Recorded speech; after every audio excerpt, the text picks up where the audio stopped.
Salam, bugünkü mövzumuz Səlcuqların Azərbaycanlara axınlarıdır. Ümumiyyətlə Səlcuqlar kimlərdir? Səlcuqlar Oğuz türklərindir və onların Qınıq boyundandır. 1038-ci ildə yaranıb, 1157-ci ildə süqut etmişdir.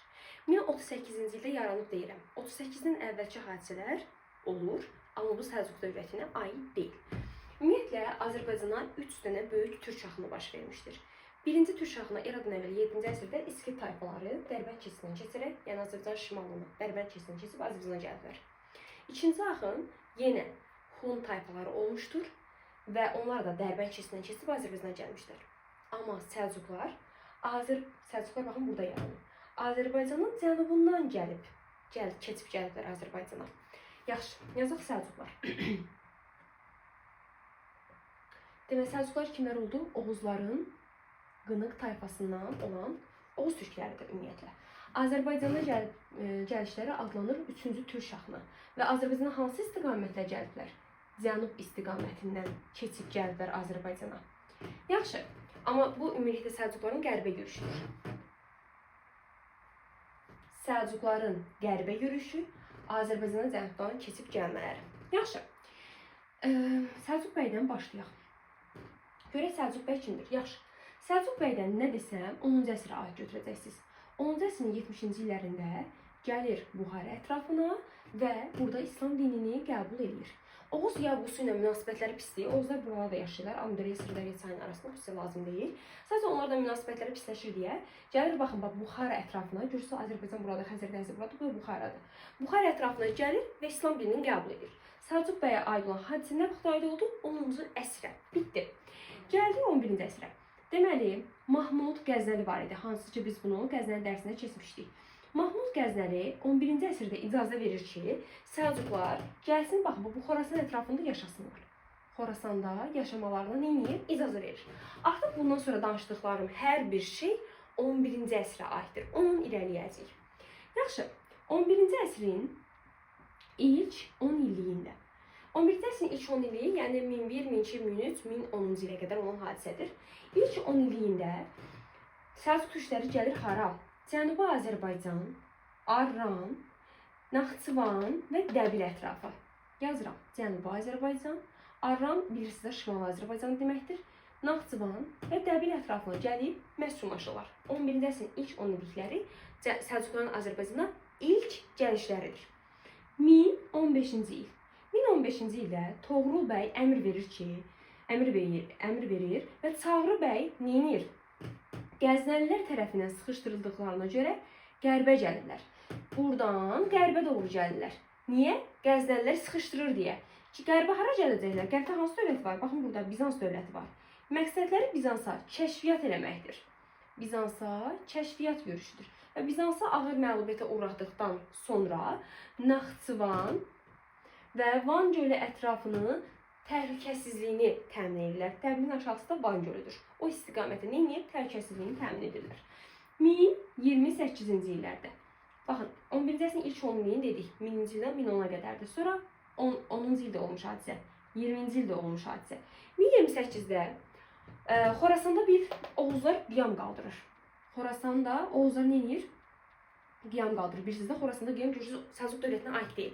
1038-də Səlcuq dövləti yaranacaq. Bunlar qiyam edir. Qiyam olanda Mahmud Qəznəli deyir ki, bax, 500-500 yaxın çıxın buradan. Və bunlar da neyinir? Gəlirlər Təbrizə. Demək, Xorasanda qiyamın nəticəsində gəlirlər hara? Təbrizə. Təbrizə hansı dövlətə aiddir? Rəvadi dövlətinə aiddir. Rəvadi hökmdarı Vəssutan neyinir? Bunlara bucaq açır, bunlara ev verir, məkan verir və s. Demək, Səlcuqların Azərbaycana gəlişləri, yəni Rəvadilər arasında gəlişləri oldu 1028-ci ildə. Hakimiyyətdə kimdir? Vəssutandır. Nəticədə nə oldu? Oğuzların Rəvadilər arasında gəlməsi nəticəsində bizim hərbi gücümüz artmış oldu. 1030-cu ildə isə Şəddadilərin 30-cu illərdə isə Şəddadilərin ərazisində gedib məskunlaşırlar. Yaxşı, bu hissələri dedik. Daha sonra görək nələr baş verir. Daha sonra 1038-ci ildə artıq Səlcuq başçısı, yəni Toğrul, Nişapuru ələ keçirərək Xorasanda Səlcuq dövlətinin əsasını qoyur. Deməli, Səlcuq dövlətinə vaxt yarandı? 1038. Bura qədər danışdıqlarımızın heç biri Səlcuq dövlətinə aid deyildir. 1038-ci Səlcuq dövləti yaranır. Dedik ki, paytaxtı hara oldu? Nişapur şəhəri oldu. 1040-cı ildə hamımızın bildiyi bir məsələ Dəndənəşan döyüşü olur. Səlcuqlarla Qəznələr də burada olur. Səlcuqlarla Qəznələr arasında olur. Qəznənin sultanının yadında saxlayırsınız ki, Mahmud Qəznəli deyil, Məsud Qəznəlidir. Dəndənəşan döyüşü olur. Dəndənəşan döyüşünün 3 nəticəsi var. 1. Səlcuqlar bütün Xorasanı tutur. 2. Mərkəzi Asiyada möhkəmlənirlər. 3. Qəznəli dövlətini məğlubiyyətə uğradırlar. Və 1040-cı ildə bir qurultay çağırılır. Qurultayın adı Mərv qurultayıdır. Baxın burada. Mərv qurultayında qərara alınır ki, qərb istiqamətinə və şərq istiqamətinə yürüşlər edilsin. Qərb istiqaməti deyəndə Cənubi Qafqaz, İran bunları nəzərdə tutur. 1040-cı ildə Mərv qurultayında bir də Toğrula sultan titulu verilir. Məsələn, Toğrulun dövlət yaratması 1038-ci ildə və yaxud Dəndənəşan döyüşündə iştirak etməsi Sultan Toğrula aid deyil. Sadəcə Toğrula aiddir. O fikir kimi yadınızda saxlayırsınız. Və 1043-cü ildə paytaxtı Nişapurdan Rey şəhərinə köçürür. Səbəb Reydən işğallar, yəni qərbə doğru işğallar daha asan olacaqdı deyə oraya köçürür. Bu belə 1054-cü ildə Rəvvadi hökmdarı Vəhsudan, 1054-cü ildə Şəddadi hökmdarı Əbləsvar Şavur və Tiflis müsəlman əmirliyi Səlcuqlardan asılı vəziyyətə düşür. Yəni bütünlüklə birləşdirilmir. Sadəcə tabe olunur, asılı hala düşür. Yadınızda saxlayırsınız ki, heç biri müqavimət göstərməyib. Baxın, testlərə çox qarşınıza çıxacaq. Dediyim hər bir söz diqqətlə dinlənilməlidir. Heç biri müqavimət göstərmir. Rəvvadilər və ümumiyyətlə rəvvadilər xərac ödəyir. Amma Şəddadilər xərac ödəmir. Şəddadilər Bizans erməni gürcülərlə mübarizə aparacaqlar. Çünki Şəddadilərlə müqavilə imzalayıb Toğrul. Yadınızda saxlayın. Yəni bu dövlətlərdən Şəddadilərdir ki, müqavilə imzalayır. Müqavilənin şərtində Bizans erməni gürcülərlə mübarizə aparacaq. Amma rəvvadilər sadəcə müqavimətsiz tabe olurlar və xərac ödəyirlər. Bunu yadınızda saxlayın. Bu da Toğrula aid olan xüsusiyyətlərdir. Bunlar Sultan Toğrulun dövründə baş vermiş hadisələrdir. Görək Alp Arslanın dövründə nə baş verir? Alp Arslan. Alp Arslanın dövrü 1063-1072-dir. Alp Arslanın dövründə olan hadisə 1065-ci ildə Rəvadiləri ümumiyyətlə silir. Baxın, Rəvadilər dövlətinə son qoyan kim oldu? Alp Arslan. Heç kimin xətrinə dəymir də, xərac alır, müqavilə imzalayır, bax bu şəxs. Yəni Toğrul. Amma Alp Arslan Rəvadiləri ümumiyyətlə silir. Və 1066-cı ildə Şirvanşah hökmdarı 1-ci Fərrübürüzü özündən asılı vəziyyətə salır. Bilirsiniz, Şirvanşahı tutmaq o demək ki, bütün Azərbaycanı tutur. Şirvanşahın tutulması ilə bütün Azərbaycanı özünə tabe edən kim oldu? Alp Arslan. Şirvanşah 1-ci Fərrübürüz Rəvadi və Şəddadilərdən fərqli olaraq müqavimət göstərir. Amma nəticədə nə edəcək? Xərac ödəyəcək. Deməli, bax, Rəvadi Şəddadi müqavimət yoxdur.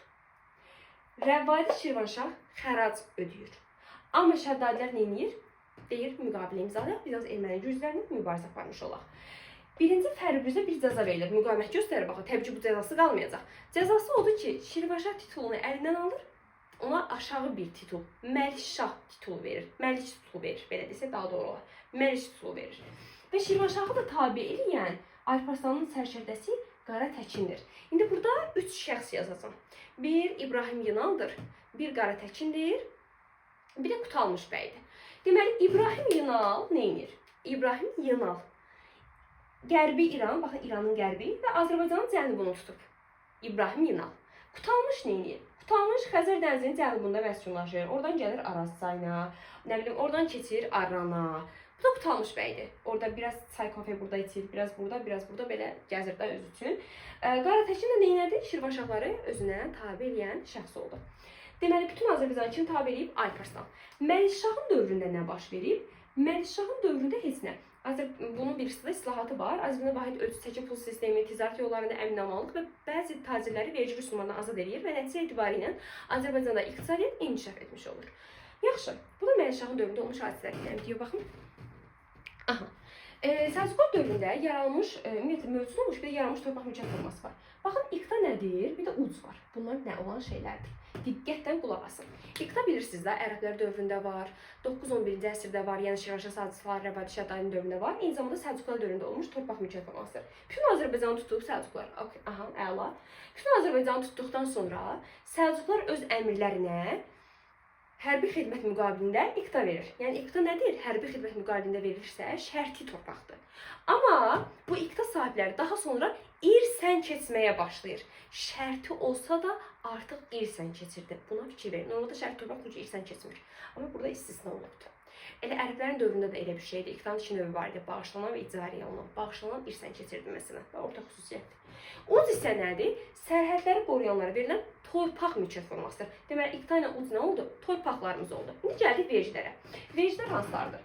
Silah bahası, nal bahası və şərab bahası.